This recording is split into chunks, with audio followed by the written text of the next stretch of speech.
સવારમાં આવી ગયું 1 લાખ રૂપિયાનું બિલ. આગળ શું થયું ચાલો કહું. સવારમાં મસ્ત આપણા ઘરનો નજારો કાક આવો હતો. આવો નજારો રોજ જોવા ન મળે, એટલા માટે 1 લાખ કરતા થયું. બપ્પા જતા હતા કામે, જેમાં કે આ પડી હતી 2 ડિફેન્ડર ને 1 ફોર્ચ્યુનર. ઓ સોરી, ગાડીઓ. બપ્પા કાઢતા હતા ડેલન બાર ગાડીઓ, મમ્મી બનાવતા હતા સવારનો નાસ્તો.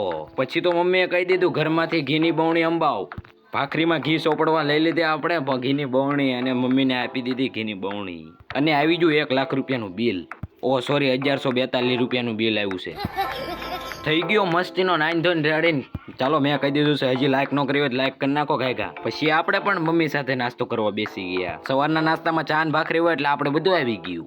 પછી નાસ્તો કરીને આપણે જવાનું હતું, આપણે મોહિતભાઈ ને મિતભાઈ ને જવાનું હતું ભાટીવાળી મેલડીમાંના દર્શન કરવા. ફાઇનલી અમે ત્રણેય ઘરેથી નીકળી ગયા છે. આજ તો મોહિતભાઈ ફૂલ ઇગોમાં છે. ઓ ઘરેથી બહાર આવીને જોયું તો નો ડિફેન્ડર ની ચાવી, નો ફોર્ચ્યુનર. મેં કીધું ચાલતા થઈ જાવ. ફાઇનલી પોગી જાય આપણે માતા મંદિરે. મોહિતભાઈ મિતભાઈ આપણી કરતા કેટલાય આગા પડી ગયા. મેં કીધું દોડો. પછી તો મેળો દોડવા. દોડતો લાગો ને 1 નંબર મસ્ત. ફાઇનલી મિતભાઈ કાંક આવું કીધું જો.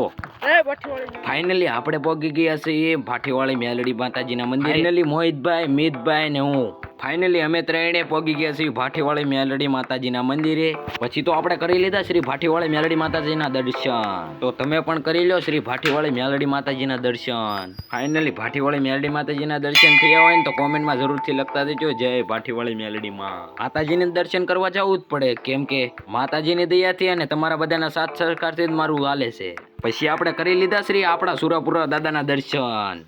કરી લીધા ભૂતળા દાદાના દર્શન. હા જો અમારે મિતભાઈ કે હખણા જ નથી બે હતા. કાંઈ નહીં ગલુડિયારે રમવા મળ્યા. જો થોડીક વાર ગલુડિયારે રમીને પછી મેં એને કીધું ને પછી પાછા આવી જાય, ઈગોમાં આવી જાય. મિતભાઈ રેવા જો કાંઈ ભેગું નહીં થાય. ફાઇનલી શ્રી ભાટીવાળી મેલડીમાંના દર્શન કરીને જવાનું છે હવે આપણે ઘરે. આજની વાર્તામાં આટલું જ. મળીએ કાલની વાર્તામાં. Take care, bye bye.